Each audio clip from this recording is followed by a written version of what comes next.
किसी से ने शीश से किसी ने पूछा क्या टाइम हो रहा है, या शायद शीश ने किसी से पूछा था फाउंडेशन में क्या टाइम हो रहा है, तो उन्होंने बताया 2 किलो बज रहे हैं, मजाक में 2 किलो बज रहे हैं। शीश भी समझ गए मजाक कर, बोलते किलो थोड़ी होता है, टाइम तो घंटे होते हैं, मिनट होते हैं, तो बोलते हैं वो मजाक, बोलते हैं 2 किलो होता है।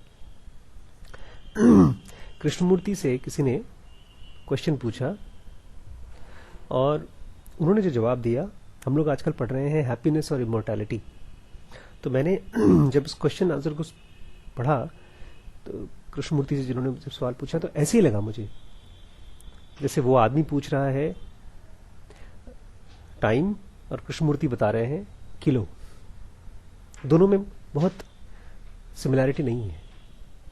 अक्सर ऐसा होता है जब भी कोई सवाल पूछता है ना, हमारे सवाल हमारी प्रॉब्लम में से निकल के आते हैं, और जो कृष्णमूर्ति जैसे लोग होते हैं, बुद्ध जैसे लोग होते हैं, वो आपके प्रॉब्लम का सोल्यूशन नहीं देते, वो तो सीधे बाल्टी भर के पानी होता है गटर में फेंक देते हैं, जो कुछ भी है सब साफ हो जाए, आप फिर वापस आ जाते हैं, अरे लेकिन मेरी प्रॉब्लम सॉल्व होगी कि नहीं होगी, फिर से वो पानी फेंकते हैं।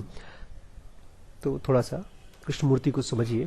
इसका मतलब ये नहीं कि कृष्णमूर्ति कंफ्यूज्ड हैं, आपकी वो जो प्रॉब्लम लेकर गए हैं आप बुद्ध के पास, वो प्रॉब्लम कृष्णमूर्ति ने भी झेला है, लेकिन उसका सॉल्यूशन जो उनको मिला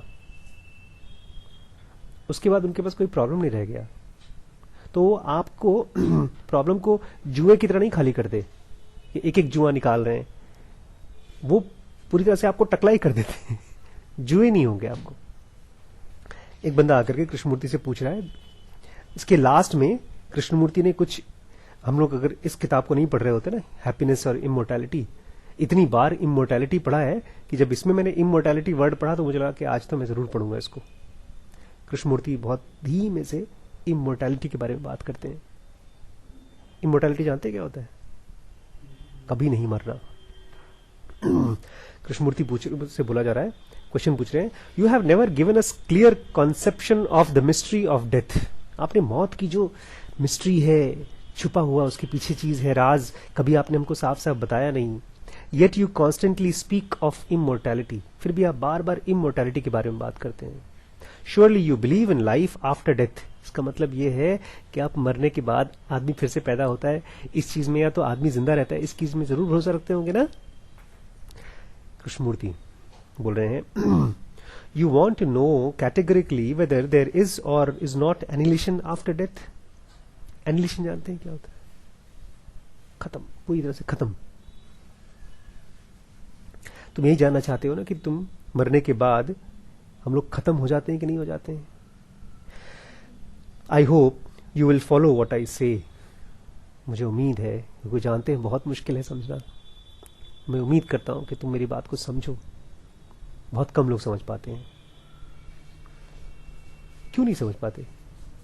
क्योंकि अपनी प्रॉब्लम लेकर आए हैं। प्रॉब्लम लगता है कि यार ये जो पूछ रहा है ना आदमी, वो ये नहीं सुनना चाहता कि सचमुच में क्या होता है। वो ये पूछ रहा है, सच बताओ, मरने के बाद मैं कहीं रहूंगा ना, किसी स्वर्ग में तो जिंदा रहूंगा ना, या फिर से जैसे मेरा घर है, मेरी बीवी के साथ फिर से पैदा हो जाऊंगा मैं, फिर से अच्छा जन्म तो मिलेगा ना मुझे, ऐसा कुछ सुनना चाहता है। वही तो पूछ रहा है, surely you believe in life after death, आप भरोसा करते हो ना। आई होप, कृष्णमूर्ति बोल रहे हैं, यू फॉलो व्हाट आई से, तुम मेरी बात को समझो। For otherwise my answer will not bear to you, will be clear to you, नहीं तो मेरा आंसर तुम्हें क्लियर नहीं होगा, मैं बताऊंगा तब भी। And you will think that I have not answered your question, और तुम्हें यही लगेगा कि मैंने तुम्हारे क्वेश्चन का आंसर नहीं दिया। Please interrupt me if you do not understand, मुझे रोको, अगर तुम्हें समझ में नहीं आ रहा तो मुझे रोको। कृष्णमूर्ति कह रहे हैं, what do you mean when you speak of death, जब तुम डेथ के बारे में बात करते हो तो तुम्हारा मतलब क्या है डेथ से। हम लोग भी आजकल इमोर्टैलिटी पढ़ रहे हैं। Your sorrow for death of another, तुम्हारा जो दुख है किसी और के मरने के बाद जो होता है। The fear of your own death, या तो तुम्हारे अपने मौत का डर होता है तुमको, उसी को तो तुम डेथ बोलते हो। Sorrow is awakened by the death of another, दुख पैदा होता है जब कोई आपका नजदीक का कोई और मरता है तो। When your friend dies you become conscious of loneliness, जब तुम्हारा दोस्त मरता है तो तुम्हें अकेलेपन का एहसास होता है। Because you have relied on him, तुमने उसके ऊपर भरोसा किया था कि वो रहेगा मेरे साथ, मिलेंगे, बातचीत करेंगे। Because you and he have complimented each other, तुम दोनों ने एक दूसरे का साथ दिया है, because you have understood each other, वो तुम्हें बहुत अच्छे से समझता था, तुम्हें जरूरत पड़ने पर उधार देता था, उसको उधार तुम देते थे. Supported, encouraged each other. So when your friend is gone, जब तुम्हारा दोस्त चला जाता है, you are conscious of an emptiness, तुम्हें एक बहुत खालीपन का एहसास होता है. अक्सर हस्बैंड या वाइफ जब खत्म हो जाता है तब भी यही एहसास होता है. You want that person back to fill the part of your life that he filled before. तुम चाहते हो वो आदमी वापस आ जाए और तुम्हारी जिंदगी को वैसे ही भर दे जैसे पहले था. You want your friend again, तुम फिर से अपने दोस्त, but since you can not have him, अब तुम उसको नहीं पा सकते, you turn to various intellectual ideas. तब तुम इस तरह के आइडियाज खोजते हो कि फिर से आदमी पैदा होता है कि नहीं होता है. To various emotional concepts which you think will give you satisfaction. क्योंकि दुखी है ना हम, मेरा दोस्त मर गया, या मेरी वाइफ खत्म हो गई, या मेरा बच्चा खत्म हो गया, बहुत दुखी है. आपने पिक्चर देखी है वाली तलाश, आमिर खान की फिल्म में, बच्चा उसका मर गया था, दुखी था और वो खोज रहा था. तो तुम ऐसा कोई आइडिया, इमोशनल चीज खोज रहे हो जिससे कि तुम सेटिस्फाइड हो जाओ. You look to such ideas for consolation. एक तरह से ये आइडियाज तुमको कंसोलेशन की तरह चाहिए होते हैं. For comfort instead of finding out the cause of your suffering. तुम ये नहीं जानना चाहते कि मैं तकलीफ में क्यों हूं. बहुत कम लोग हैं जो तकलीफ में रहते हुए ये जानना चाहते हैं कि मेरी तकलीफ क्यों है. हम यही चाहते हैं कि फटाफट तकलीफ हट जाए. You don't want to find the cause of your suffering and free yourself from that eternally from the idea of death. ताकि तुम हमेशा हमेशा के लिए जो डेथ का जो आइडिया है उससे खत्म हो जाओ, अगर एक बार ये पता चल जाए तो. लेकिन तुम वो चाहते नहीं. You turn to the series of consolation. कोई गुरु बता देगा कि नहीं मरने के बाद ये हो जाएगा, कोई कह देगा कि नहीं मरने के बाद तुम कुछ और हो जाएगा, या कोई कह देगा तुम्हारी वाइफ नहीं मरी, तुम्हारे घर के आसपास तुम्हारे घूम रही है, ऐसा कुछ कोई कह देगा. तो इससे क्या होता है, you turn to a series of consolation and satisfaction which gradually diminishes your intense suffering. इस चीज से तुम्हारी दुख धीमे धीमे कम हो जाता है, अंदर सुकून होता है कि चलो यार कोई बात नहीं, मेरा दोस्त मुझे बाद में मिलेगा. Yet when death returns, और फिर से जब मौत आती है, you experience the same suffering over again. फिर से कोई मरता है और तुम्हें सफरिंग होती है. अब ये पैराग्राफ ऐसे ही चल रहा था, मैंने इसको रोक दिया इसमें और मैंने एक हेडिंग डाली है इसकी और अपने आप से. इसको मैं चाहता हूं कि हम कंपाइल करके एक छोटी सी बुक निकालें, कृष्णमूर्ति एंड लखीमपुर स्टूडेंट्स, ऐसा किसी भी नाम से जो हम पढ़ रहे हैं. इसका हेडिंग मैंने डाला है true values versus you values you give. किसी चीज की जो असल में वैल्यू है और जो तुम उसको वैल्यू देते हो. जैसे ये भाई साहब अक्सर टेलीफोन को ज्यादा वैल्यू देते हैं, और ये जो भाई साहब हैं ये किताबों को ज्यादा वैल्यू देते हैं. सामने एक मैडम बैठी हैं, वो कपड़ों को बहुत वैल्यू देती हैं. शिरीष खिलौनों को बहुत वैल्यू देते हैं. आप किसको वैल्यू देते हैं? पता नहीं, किसी से देते हैं, किसी को देते होंगे. तो सचमुच की चीजों की क्या वैल्यू है और आप उसको क्या वैल्यू देते हो? कृष्णमूर्ति कह रहे हैं death comes and causes you intense sorrow. फिर से डेथ आती है और तुम्हें बहुत दुख देती है, बहुत तेज. One whom you greatly love has gone. Krishnamurti के भी बहुत प्यार करते थे कृष्णमूर्ति और वो मर गया था. कौन? उनके भाई नित्या. तो चली जाती है. And his absence accentuates your loneliness. और उसका जो तुम्हारा दोस्त खत्म होता है तो उससे तुम्हारा अकेलापन बहुत बढ़ जाता है. But instead of seeking the cause of that loneliness, तुम उस लोनलीनेस का कारण क्या है ये जानने के बजाय you try to escape from it through mental and emotional satisfaction. तुम ढेर सारे सेटिस्फैक्शन से भागना चाहते हो. What is the cause of that loneliness? क्या है उसका अकेलेपन का कॉज? रिलायंस ऑन अनदर, किसी और के ऊपर आश्रित होना psychologically. The incompleteness of your own life, तुम्हारी अपनी जिंदगी खाली है, इस वजह से तुम अकेलापन महसूस करते हो. The continual attempt to avoid life, ये हम बार बार लाइफ को से भागते हैं, अवॉइड करते रहते हैं लाइफ को. You do not want to discover the true value of facts. जो चीजें जैसी हैं उसको हम नहीं जानना चाहते. तो क्या करते हैं, instead you attribute a value to that which is but an intellectual concept. Reality ये है, मेरे सामने कोई आदमी मेरा नजदीक का मर गया है और मुझे बहुत दुख हो रहा है। अब ये बहुत वैल्यूबल चीज है, डेथ बहुत पेनफुल चीज है और बहुत वैल्यूबल चीज है, लेकिन अब मैं इसको, दुख को खत्म करने के लिए एक आइडिया, एक कॉन्सेप्ट, रीइंकार्नेशन अभी हमारे लिए फैक्ट नहीं है। गौतम बुद्ध बोलते हैं तो शायद उनके लिए फैक्ट हो, बिकॉज गौतम बुद्ध एक आदमी के 7 जन्म तक देख सकते हैं, 100 जन्म भी देख पा रहे हैं। हमारे लिए फैक्ट नहीं है, हमारे लिए तो खाली एक आइडिया ही है। तो बोलते हैं आप किसी और चीज पर वैल्यू दे देते हो, to that which is but an intellectual concept, वो तुम्हारे लिए अभी फिलहाल कॉन्सेप्ट ही है। Thus, the loss of a friend causes you suffering because that loss makes you fully conscious of your loneliness. तो तुम क्या करते हो, उस दोस्त की जो लॉस है उसको तुमको सफरिंग होती है, तो तुम उसके अकेलेपन को नहीं स्टडी करना चाहते। Why are you afraid of death? मैंने ये हेडिंग डाला एक और। पता है मैंने क्यों हेडिंग डाला? True value versus value you put. क्योंकि अगर हमने गलत चीजों पर वैल्यू डाल दिया तो हमको सही चीज कभी नहीं मिलेगी।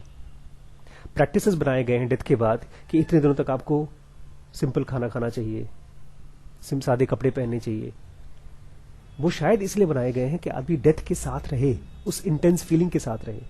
लेकिन हम लोग आपस में एक दूसरे को कंसोल कर करके अपने मन में इन चीजों को, that is a very intense moment and one should know, feel that pain inside. Krishnamurti को तो मजबूरी में फील करना पड़ा था। वहां पे थे ना, शिप पे थे जब उनके भाई के बारे में पता चला था, नित्या जब खत्म हुए थे। Then there is the fear of one's own death, और एक और बड़ा डर तुम्हारी अपनी मौत का। I want to know if I shall live after my death, मैं जानना चाहता हूं कि मरने के बाद मैं जिंदा रहूंगा कि नहीं रहूंगा। इफ आई शैल री इनकारनेट, मुझे फिर से जन्म मिलेगा कि नहीं मिलेगा। If there is a continuance for me in some form, मैं किसी तरीके से मैं फिर से पैदा होऊंगा कि नहीं, ये मैं जानना, डर के मारे। I am concern with these hopes and fears, मैं इन उम्मीदों और डरों से बहुत कंसर्न हूं। Because I have known no rich moments during my life, मैंने कभी कोई रिच मोमेंट नहीं जिया। रिच मोमेंट का मतलब क्या है कृष्णमूर्ति का? क्या कृष्णमूर्ति के पास करोड़ों रुपए थे, अरबों रुपए थे? ना, ये पैसे की रिचनेस नहीं है। कृष्णमूर्ति रूटीन से, ऑलमोस्ट रेगुलरली सुबह और शाम सनराइज और सनसेट देखने जाया करते थे, और उस समय कोई बात करता था शांत करा देते थे। फाउंडेशन में बच्चों के साथ भी ये एक्सरसाइज बहुत बार की जाती है कि चलो हम सब, सनसेट अपने आप में बड़ी रिच चीज है, लेकिन हमने उसको नहीं एक्सपीरियंस किया है बहुत गहरे से। रिच मतलब एक एक्सपीरियंस की गहराई है। बोलते तुम्हारी लाइफ में कोई रिच मोमेंट्स नहीं है। I have known no single day without conflict. आप अपनी जिंदगी में, रोज की जिंदगी जो है कॉन्फ्लिक्ट से भरी है। कुछ चाहते हैं, कुछ नहीं चाहते हैं, कुछ मिल रहा है, कुछ नहीं मिल रहा है, अधूरापन। No single day in which I have felt complete as a flower. मैंने कोई भी दिन का मोमेंट ऐसा नहीं बिताया जिसमें मैं पूरी तरह से कंप्लीट फील करता हूं, एक फूल की तरह। हम लोगों को क्या पता फूल कैसा महसूस करता है। कृष्णमूर्ति बोल रहे हैं इसका मतलब कोई कंप्लीशन।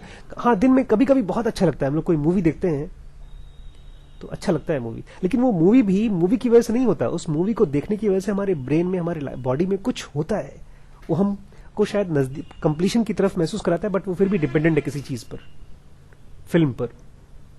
हम जब कपड़ा पहनते हैं तब भी हमको कुछ स्पेशल महसूस होता है, but all these things are dependent on something else, वो खत्म हो जाता है।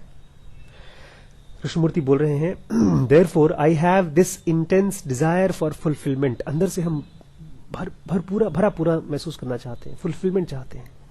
A desire that involves the idea of time. कोई ऐसा डिजायर है हम जिसमें कि टाइम का, शायद इसमें लिखना चाहिए that does not involve the idea of time. तुम अभी चल रहा है, अभी कहानी चल रही है, कृष्णमूर्ति भी जवाब भी दे रहे हैं। इस का हेडिंग दिया है what is your self now, your I. जैसे हम लोग यहां बैठे हैं ना, अब आपने मान लीजिए मुझसे पूछ लिया, जैसे इस बंदे ने पूछ लिया कृष्णमूर्ति से कि डेथ के बाद क्या होता है, या डेथ में हम मर जाते हैं कि दोबारा पैदा होते हैं। ये जो इंसान पूछ रहा है ये कौन है? उसके पेट में खाना है, उसके फेफड़े में तो हवा है, और उसके ब्रेन में और उसके माइंड में थॉट्स हैं और इमोशन है, यही तो वो आदमी है कि और कुछ भी है वो आदमी? फिलहाल तो वो आदमी यही है। कृष्णमूर्ति बोल रहे हैं, what do you mean when we talk about the I? जब अपने बारे में बोलते हो क्या मैं फिर से पैदा होऊंगा? You are conscious of the I only when you are caught in the conflict of choices. जब तुम परेशान होते हो तभी तो अपना ख्याल आता है। जब आराम से सोते रहते हो तब तुम्हें कहाँ ख्याल होता है कि तुम हो कि नहीं हो? कभी पूछा है रात को जो सोता है 4 घंटे, वो आदमी पैदा होगा कि नहीं होगा? क्योंकि वो रात के 4 घंटे 6 घंटे जो आदमी सो रहा होता है उसका तो एहसास ही नहीं होता उसको। जब तुम परेशान होते हो तभी तो तुम्हें अपने बारे में एहसास होता है। इन द कॉन्फ्लिक्ट ऑफ ड्युअलिटी, जब तुम्हें लगता है यार मैं चाहता कुछ हूं और मिलता कुछ और है, उसको ड्युअलिटी बोलते हैं। हो कुछ और रहा है, मैं चाहता कुछ और हूं, उसी में तो तुमको अपना एहसास होता है कि ये नहीं हो रहा है, ये चाहिए मुझे। And you identify your self with the one और अदर। दो पार्ट हो जाते तुम्हें, मुझे ये चाहिए और ये हो रहा है, तो तुम किसी एक के साथ अपने आप को जोड़ते हो। नहीं, मैं ये चाहता हूं जो मुझे चाहिए और वो कुछ और हो रहा है, तो अपने आप को किसी एक के साथ चिपका देते हो तुम। And from this continual identification results the idea of I. तुम अपने आप को किसी से चिपका रहे हो, लाइफ कुछ और हो रही है, इसमें तुमको अपना एहसास होता है। रियलिटी में अपना एहसास होता नहीं है। ये सुबह से लेकर शाम तक जो हम सोचते भी हैं वो हमारे किसी चीज के साथ आइडेंटिफिकेशन है। यार ये मेरे पास ऐसा कपड़ा नहीं है, मेरे पास ऐसा फोन नहीं है, वो मुझे चाहिए, मेरे पास नहीं है फोन, या मेरे पास पैसे नहीं है, या मेरे पास रिस्पेक्ट नहीं है, या मेरे पास एक कंफर्टेबल रिस्पेक्टेबल हाउस नहीं है। कोई इमेजिनेशन है जो मुझे चाहिए, तो मैं उसके साथ अपने आप को जोड़ लेता हूं। इसी को तुम आई बोलते हो। Please consider this with your heart and mind. इस चीज को ध्यान से देखो कि तुम हो क्या। जब क्वेश्चन मैं पूछता हूं अपने आप से, आशीष ये है क्या? Please consider this with your heart and mind, for it is not a philosophical idea which can be simply accepted और रिजेक्टेड। ये कोई आइडिया नहीं है जिसको अभी हम लोग बैठे हुए थे, मैंने उनसे पूछा डेथ होता है कि नहीं होता है, तो मैम बोलती है डेथ तो होता है, उसमें क्या क्वेश्चन है? तो कॉन्सेप्ट नहीं, हम लोग इंक्वायरी कर रहे हैं अपने। यार जब मैं बैठता हूँ ऑफिस में, सेंटर में बैठता हूँ, एक मेरी कमर दर्द होती है अल्ट्रासाउंड करते समय, तो मैं दर्द हूं, तो क्या मैं चाहता हूं कि दर्द दोबारा पैदा हो? और जब दर्द और तकलीफ, ये ऐसे थॉट्स भी हमारे मन के दर्द ही तो हैं। हम लोग बैठते हैं यहाँ पर, बैठे हुए बात कर रहे हैं, अचानक से कोई एक्सीडेंट हो जाए जिसमें हमारा कुछ नुकसान हो जाए तो हमको तकलीफ होगी। नॉर्मली जब कोई तकलीफ नहीं होती तो हमको अपना सेल्फ का एहसास भी नहीं होता, बहुत कम एहसास होता है। Please consider this. तुम्हारा सेल्फ क्या है? I say that through the conflict of choice, जब तुम कुछ मिलता है कुछ नहीं होता, the mind has established a memory. हमको मेमोरीज इकट्ठी करनी पड़ती है, मेनी लेयर्स ऑफ मेमोरी। मुझे पहले बचपन में ये चाहिए था, फिर जवानी में ये चाहिए था, बुढ़ापे में ये चाहिए, अब मेरे बच्चे के लिए ये चाहिए। ढेर सारे हमको डिजायर्स इकट्ठे होते जाते हैं, layers of memory, and it has become identified with these layers. और आदमी फिर अपने आप को इन्हीं लेयर्स से आइडेंटिफाई करता है। मेरी माँ तो इसी चीज से आइडेंटिफाई करती है अपने आप को, मेरा बच्चा बेचारा, हम ये नहीं कर पाए, हम वो नहीं कर पाए, हमारे घर में वो नहीं। उनको पड़ोस की बहुओं को देखो, उनके पतियों को देखो, अपने आप को खाली डिजायर्स की, जबकि उनके पास बहुत कुछ है। उतना तो मेरी अम्मा के पास नहीं है, ये दादी अम्मा के पास नहीं जो खाना बनाती है, बट इनकी भी अपनी आइडेंटिफिकेशन है। इसी को तो ईगो बोल रहे हैं Krishnamurti. And hence arises the question, फिर यहीं से तुम पूछते हो, what will happen to me when I die? जब मैं मर जाऊंगा तो मुझे क्या होगा? Shall I have the opportunity to live again? क्या मुझे फिर से जीने का मौका मिलेगा कि नहीं मिलेगा? To me these questions are born of craving and confusion. कोई आदमी ये पूछ रहा है कि फिर से पैदा होगा कि नहीं होगा, ये कंफ्यूजन से निकले हुए क्वेश्चन। ये सचमुच में डेथ के बारे में जानने वाले क्वेश्चन नहीं है, क्योंकि जो आदमी डेथ के बारे में जानना चाहेगा वो एक्सपेरिमेंट्स करेगा, वो पढ़ेगा, खोजेगा। What is important is freeing of the mind from the conflict of choice. ये बड़ा मुश्किल है, कृष्णमूर्ति बताते नहीं थे कैसे करना है। ढेर सारे जो चॉइस है, ये भी चाहिए वो भी चाहिए, इससे जब आजाद होगे ये जरूरी है। For only when you have thus freed yourself can there be immortality. हम लोग आजकल इमोर्टैलिटी के बारे में पढ़ रहे हैं। यही चीज हमको सहर भी बोल रहे हैं। सहर बोल रहे हैं कि आप ये देखिए कि कभी न मरने की जो इच्छा है हमारे अंदर कहां से आ रही है। कृष्णमूर्ति भी बोल रहे हैं जो तुम्हारे रोज के छोटे छोटे प्रॉब्लम्स हैं, जिसको तुम चाहते हो खत्म हो जाए, जब वो हट जाते हैं तब आती है इमोर्टैलिटी। लेकिन इमोर्टैलिटी क्या है? For most people the idea of immortality is continuance of the I. ज्यादातर लोगों के लिए तो ये है कि देखिए मैं आशीष हूं, ये मेरे थॉट्स हैं और मेरे इमोशंस हैं, यही जब फिर से पैदा हो जाएगा, ये रहेगा, इसको हम लोग इमोर्टैलिटी मानते हैं। विदाउट एंड थ्रू टाइम, चलता रहेगा हमेशा हमेशा, 10 साल, 100 साल, 2000 साल बाद भी। But I say such a concept is false. Krishnamurti के हिसाब से ये गलत है। Then you answer there must be a total annihilation. तब तुम ये पूछते हो कि अच्छा इसका मतलब हम पूरी तरह खत्म हो जाते हैं। I say that is not true either. नहीं नहीं, वो भी नहीं होता, तुम खत्म भी नहीं होते हो और तुम इस तरह से दोबारा पैदा भी नहीं होते, कुछ और होता है। Your belief that the total annihilation must follow the cessation of limited consciousness can we call the I is false। एक तरफ तुम सोचते हो मैं जैसा हूं वैसे पैदा होऊंगा, अच्छा पूरी तरह खत्म हो जाऊंगा, ये दोनों गलत है। फिर क्या होता है? You cannot know immortality that way for your mind is caught up in opposites। अगर तुम्हारा दिमाग इस तरफ सोचता रहेगा तो तुम इमोर्टैलिटी को समझ नहीं पाओगे। Immortality is free from the opposites. Immortality हम जानते नहीं क्या होता है। अभी भी जब हम लोग बात कर रहे हैं ना, अभी भी हमको लगता होगा सर जो बोल रहे हैं उससे हम किसी न किसी फॉर्म में जिंदा रहेंगे, इस तरह से नहीं कोई और फॉर्म में ना। कृष्णमूर्ति जिसके बारे में बात कर रहे हैं, सहर जिसके बारे में बात कर रहे हैं कि सेल्फ क्या होता है या इमोर्टैलिटी क्या होती है, हम उसको नहीं जानते। जिस चीज को हम नहीं जानते उस चीज को कैसे अप्रोच करें, ये कृष्णमूर्ति बता रहे हैं। कृष्णमूर्ति बोल रहे हैं immortality is free from opposites. It is harmonious action in which the mind is utterly free from the conflict of the I. उसमें तुम्हें अपने आप का एहसास नहीं होता।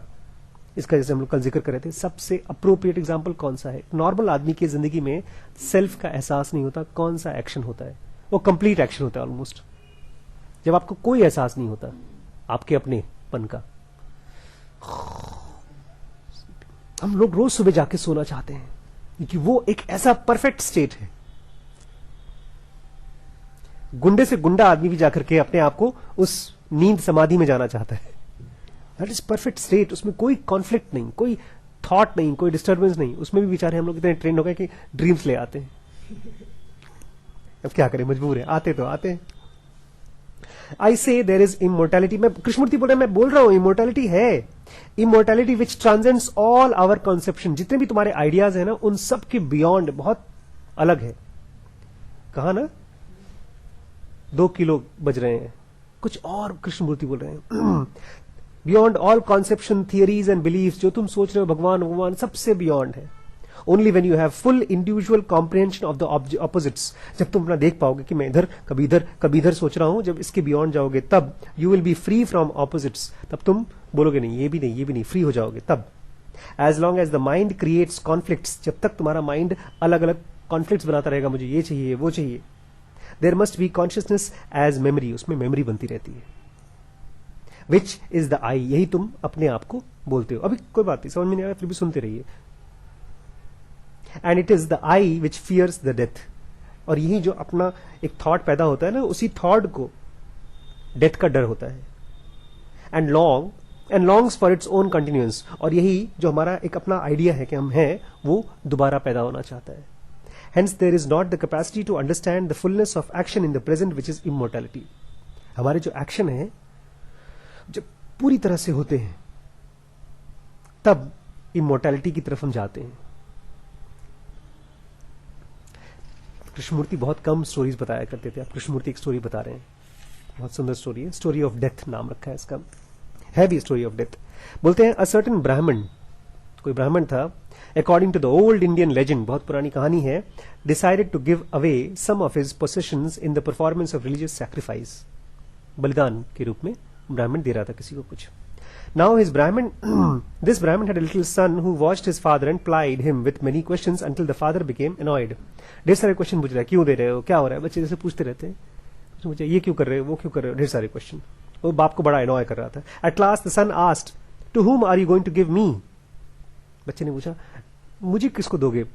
कहानी ऐसी है कि वो पूछ रहा था कि ये पतली पतली गायें किसको दे रहे हो, कमजोर गायें, क्या फायदा, ऐसा कुछ कहानी थी। तो बच्चा बोलता है मुझे किसको दोगे, तो बाप ने कहा, the father replied in anger, I shall give you to death, मौत को दूंगा तुम्हें। Now it was held in ancient times that whatever was said has to be carried out. ये पुराने जमाने की बात थी भाई, जो बाप ने कह दिया उसको बच्चे को मानना पड़ेगा। In accordance with rashly spoken words, तो बच्चा जो था, so the Brahmin had to send his son to death, बच्चे को जाना पड़ा डेथ के पास। कृष्णमूर्ति आदमी नहीं थे, मेरे लिए कृष्णमूर्ति और बुद्ध आदमी नहीं थे, हम लोग आदमी हैं। मेरे लिए कृष्ण और मूर्ति और बुद्ध पता है क्या थे, एक बहुत गहरा समंदर, जिसके अंदर जब आप डूबते हैं तो आप तरते हैं। हम लोग बहुत सख्त लोग हैं, बट ये लोग बहुत गहरी एनर्जीज थी, जैसे आसमान अगर एक आदमी का रूप ले लो तो कैसा होगा, ऐसे ही। इसलिए कृष्णमूर्ति जब बोल रहे हैं ना डेथ, हम लोग को अभी सोच रहे हैं डेथ की बात क्या, अब कृष्णमूर्ति का आदमी है, अगर मैं बोलूं डेथ है, वो उनसे मेरी बातचीत हो रही थी तो आप मजाक समझेंगे, लेकिन कृष्णमूर्ति एक बहुत गहरी चीज थे। गीता में कृष्ण ने कहा है ये चीज कि लोग जब मुझे देखते हैं ना, मेरा बॉडी देखते हैं, तो लोग सोचते हैं मैं ही ये बॉडी हूं, लेकिन वो जानते नहीं कि मैं क्या हूं, वो गलत समझते हैं। बल्कि उन्होंने तो अर्जुन से कहा है कि तुम मुझे अपना दोस्त मानते हो, तुम गलत सोच रहे हो, मैं समथिंग एल्स हूं, बहुत गहरा चीज हूं। तो डेथ को दे दिया उस बच्चे को। As the boy made his way to the house of death, जैसे डेथ के घर में गया, कृष्णमूर्ति के घर में गया वो बच्चा। आप कंफ्यूज तो नहीं हो रहे? डेथ मतलब बहुत समझदार आदमी, कृष्णमूर्ति शायद डेथ ही थे। मौत से बातचीत। He listened to what many teachers had to say about the death and life after death. उसने बहुत से लोगों की बातचीत सुनी थी कि डेथ में क्या होता है और मरने के बाद लाइफ क्या होती है। उस बच्चे ने बहुत सी बातें सुनी थी। When he arrived at the house of death, he found death was absent. उसने देखा डेथ है ही नहीं वहां पे। डेथ एब्सेंट है। पता है डेथ क्यों नहीं है? डेथ का सेल्फ नहीं होता, डेथ को कॉन्फ्लिक्ट नहीं होता, डेथ को थॉट्स नहीं होते, डेथ को डेथ से डर नहीं होता।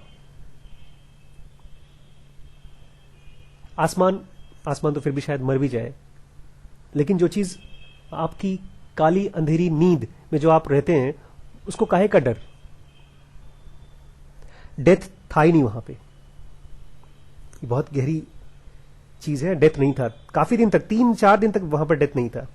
So death, he found death was absent, so he waited for 3 days without food. बच्चा वहां पर बैठा रहा, मैं खाऊंगा नहीं जब तक डेथ नहीं आ जाएंगे। भाई डेथ को दिया गया है। इन accordance with the ancient custom which forbade eating in the absence of host. भाई मेहमान जब तक नहीं खाएगा तब तक मैं नहीं खाऊंगा। भाई कृष्णमूर्ति कहानी बता रहे हैं। उसने बैठा रहा, खाना नहीं खाया। At last when death arrived, he apologized humbly for having kept the Brahmin waiting. उसने कहा सॉरी यार मैं लेट आया हूं, and was taken and as a token of regret he granted the boy any 3 wishes that he might desire. उसने कहा 3 कोई भी इच्छा है तुमको मैं देता हूं, मैं लेट आया हूं, तुमने मेरा वेट किया है। तो 3 wishes that death has given to the boy. For his first wish the boy asked to return. तो पहली विश क्या थी? He asked to return to the father. तो मेरे अपने पिताजी के पास वापस जाना है, बच्चा बोलता है।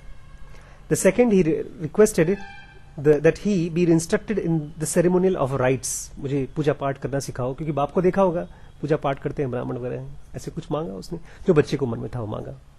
But boy's third wish was not a request but a question. Third wish जो थी वो कुछ मांगा नहीं उसने, एक सवाल था।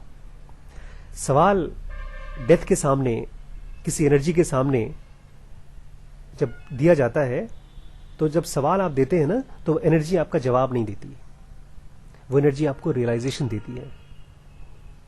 If you have a question which you want to be solved in your life, so उसने डेथ के बारे में एक सवाल पूछा। Tell me death, he asked, the truth about annihilation. चीजें जो खत्म हो जाती हैं उनके बारे में बताओ, डेथ के बारे में बताओ, डेथ क्या होती है। Of the teachers to whom I have listened on my way here, some say that there is annihilation. कुछ कहते हैं कि हम लोग मर जाते हैं, हमेशा हमेशा के लिए खत्म हो जाते हैं। Others say that there is continuity. और कुछ कहते हैं कि नहीं, मरने के बाद भी लोग फिर से पैदा होते हैं। Tell me, O death, what is true? इसमें दोनों में सच्चाई क्या है? Do not ask me that question. Death बोल रहे मुझसे वो सवाल मत पूछो यार तुम। Replied death. But the boy insisted, उसने कहा नहीं मुझे चाहिए, जानना है। क्यों मना किया होगा डेथ ने?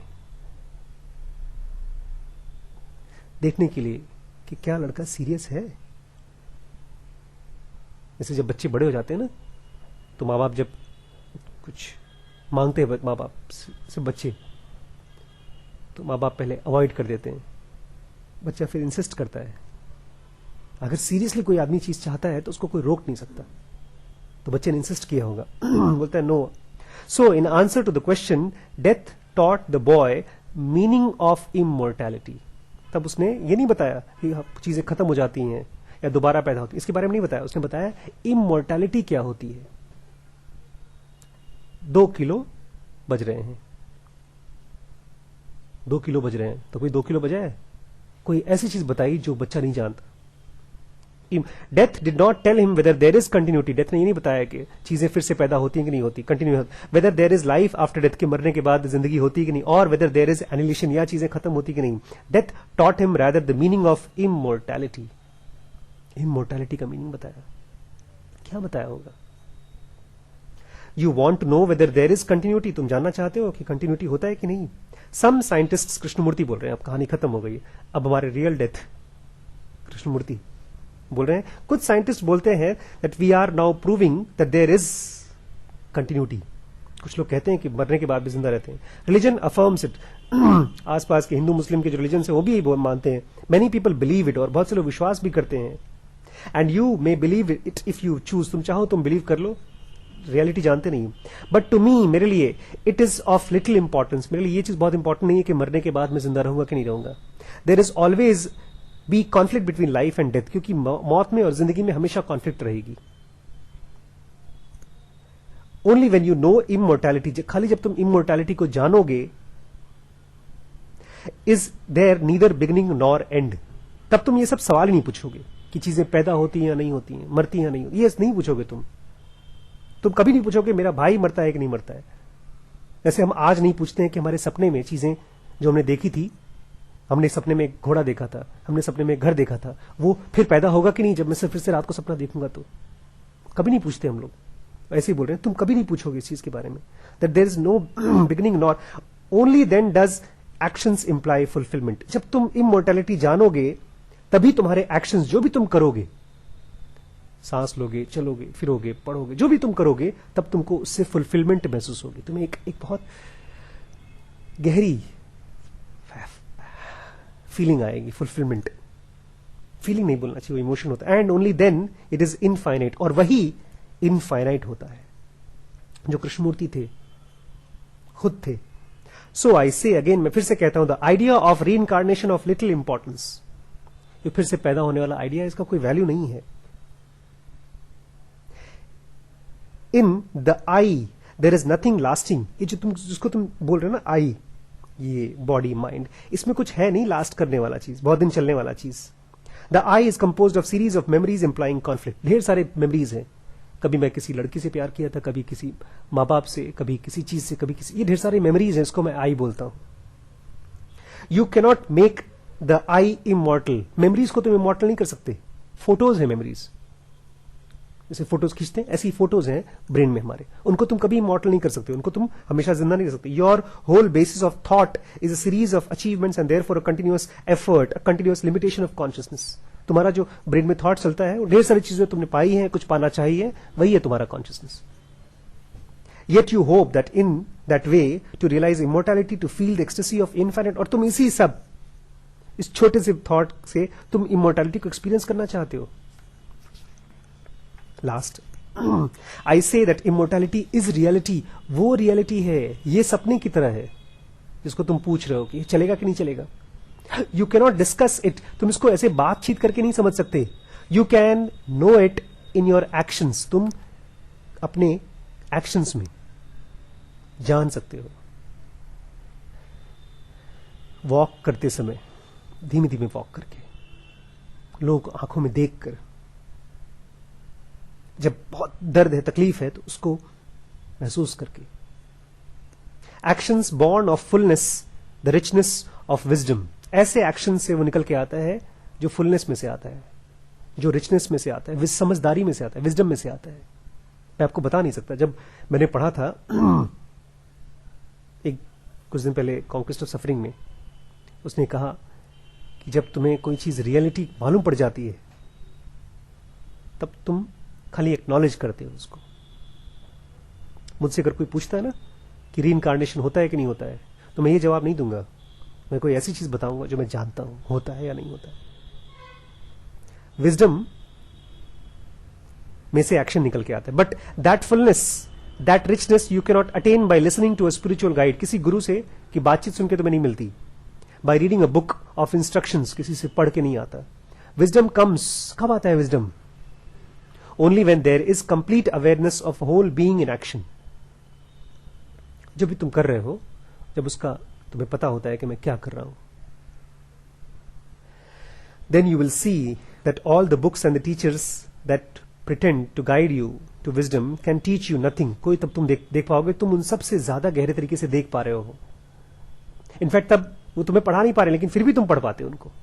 किताबों का मतलब तुम्हें पढ़ के अपने आप समझ में आता है, तब तुम किताबों को गहराई दे सकते हो। You can know that which is immortal. तुम उस चीज को जान जाते हो जो इमॉर्टल है, everlasting, only when your mind is free from all sense of individuality। जब तुम्हारा इंडिविजुअलिटी से का सेंस खत्म होगा, जब तुम्हारा मैं, मेरा, ये जब खत्म होता है तब, which is created by the limited consciousness of this I, वो अपनी मेमोरीज से बना हुआ है। इनकी तो कहानी यही खत्म हो गई, कृष्णमूर्ति की तो बात खत्म हो गई। 2 मिनट और पढ़ लीजिए आप।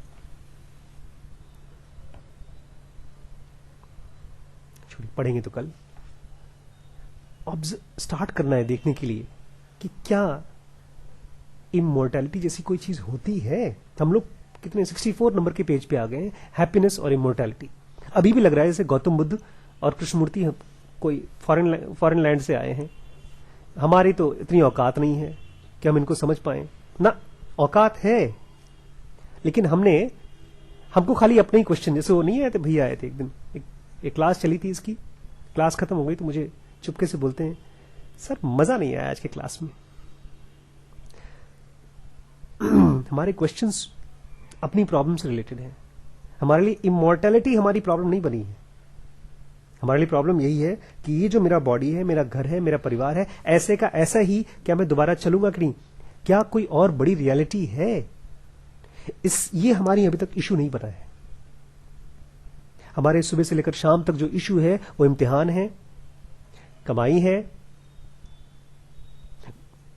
आपके सामने बड़े बड़े सर्जन, डॉक्टर्स जिनके बड़े बड़े मकान हैं, वो सब घबरा रहे थे। इनके साथ बड़ा एक्सीडेंट हुआ, उनके साथ बड़ा एक्सीडेंट हुआ, बात कर रहे थे कि तकदीर के बारे में बात कर रहे थे। कितनी भी बड़ी तकदीर आप लाइफ लेकर आएंगे ना, वो डिस्ट्रॉय हो जाएगी, बिकॉज उसका नेचर है डिस्ट्रॉय होना। जब इसको देख पाएंगे तब तो कम से कम ये क्वेश्चन उठे कि क्या इमोर्टैलिटी होती है कोई चीज? अगर वो होती है, if that becomes your problem, then you will start asking, okay, let me find out what these people are saying and how can I find myself। मैं कैसे जान सकता हूं उस चीज को? तब ये इशू गौतम बुद्ध बुला करके आपको लेक्चर का नहीं रहेगा। कृष्णमूर्ति बोले थे, I wish you could understand, because Krishnamurti का जब भाई मरा तब इनके लिए क्वेश्चन ही उठ गया कि क्या मौत क्या होती है। मैं तो बोला था मास्टर से, मेरे भाई को बचा दो। उनके लिए ये क्वेश्चन नहीं था कि मेरा भाई वापस आएगा कि नहीं आएगा। He wanted to find out क्या मौत होती है, क्या इमॉर्टैलिटी कोई चीज होती है। When Krishnamurti's problem will become your problem, then you will be able to understand the way he understood.